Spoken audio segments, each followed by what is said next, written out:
Eu comecei como social media, fui social media por 5 anos. A gente trabalhava com mercado de música eletrônica, lá de Brasília. Eu era social media desses eventos e ele era videomaker. Quando chegou a pandemia, a gente precisou se reinventar, porque a gente estava começando a crescer nesse mercado e a pandemia veio e simplesmente falou, nenhum dos seus clientes podem mais funcionar. E a gente ficou sem cliente nenhum do dia pra noite. Literalmente, né? Na mesma semana, eu acho que a gente perdeu uns 8 mil reais em contrato, assim. Tinha acabado de começar a morar junto, tinha, tipo, sei lá, uns 3 meses. E a gente tava com dificuldade de pagar as contas mesmo. A gente pagava R$1.500 de aluguel e, cara, teve um dia que eu sentei com a Hannah e falei, cara, se continuar desse jeito, a gente não paga, a gente não fica aqui. E, sei lá, não dá pra pedir ajuda pra sua mãe, né? Vai ser meio feio isso. E a Hannah teve a ideia, falou, cara... Ao invés de sentar e chorar, vamos começar um desafio de conteúdo. E aí o primeiro desafio era de 30 dias. Eu cheguei no meu Instagram e falei, galera, é o seguinte, estou me desafiando a ficar 30 dias criando conteúdo. Só que eu falhei no primeiro desafio, já comecei falhando. Eu não cheguei no dia 16, já tinha falhado, porque naquele mês que eu não ia conseguir pagar as contas, a gente fechou 3 ótimos clientes em 15 dias. E aí meu tempo simplesmente não tinha mais tempo para continuar o desafio. E aí foi nesse momento que eu falei, caraca, desafio é forte. E aí até surgiu uma frase na nossa cabeça que a gente usa até hoje, que é movimento gera prosperidade. Então a tese do desafio é essa. Se você quer prosperar, você coloca em movimento. E a gente decidiu fazer isso em comunidade. Começou no momento mais... Desafiador. num momento menos óbvio. E naquele momento a gente falou, cara, a gente pode mudar completamente ou a gente pode ressignificar. Eu sou social media, você é videomaker, então vamos pro mercado de empresários, empresas no geral. E foi aí que a gente entrou no mercado digital. Eu amo a profissão social media, só que eu não estava encontrando mais o meu propósito ali. Eu falei, cara, eu preciso começar a ensinar.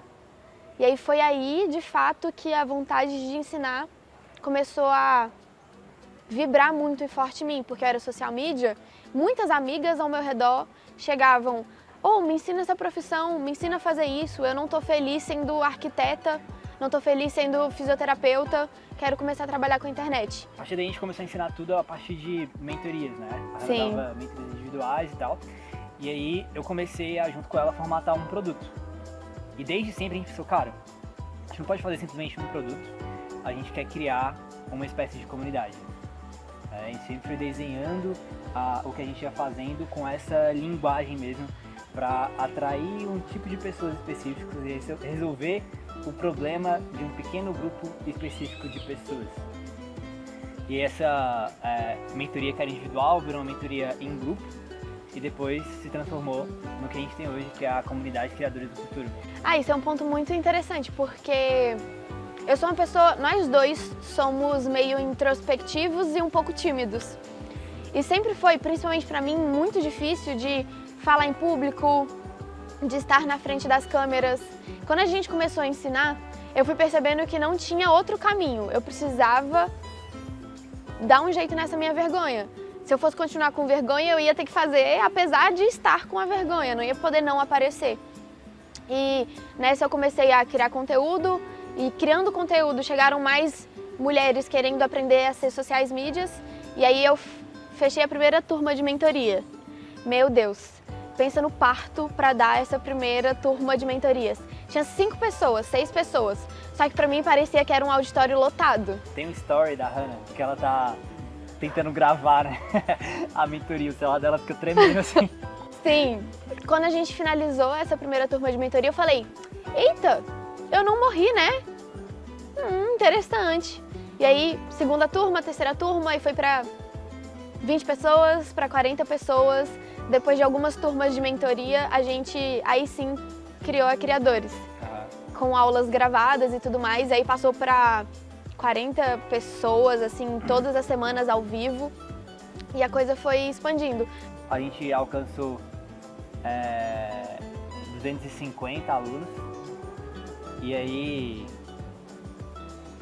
depois de 6 meses, desses 200 alunos, a gente está hoje com 3.500 alunos.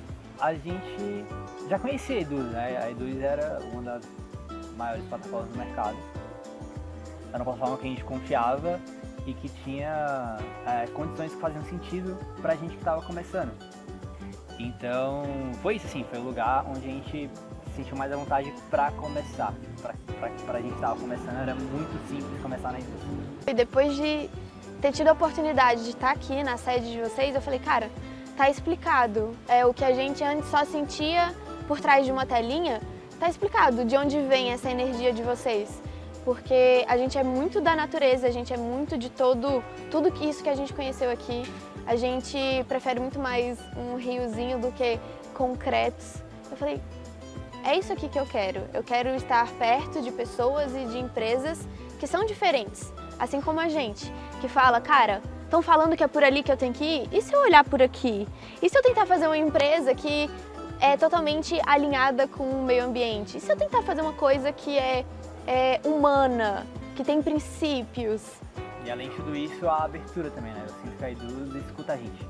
As ideias bateram, a visão de jogo teve muita conexão, né? A gente tem uma visão muito diferente do mercado. A gente é muito reconhecido por isso também, por trazer uma nova ideia pro mercado. E agora que a gente chegou aqui, a gente viu que tá mais alinhado ainda, né?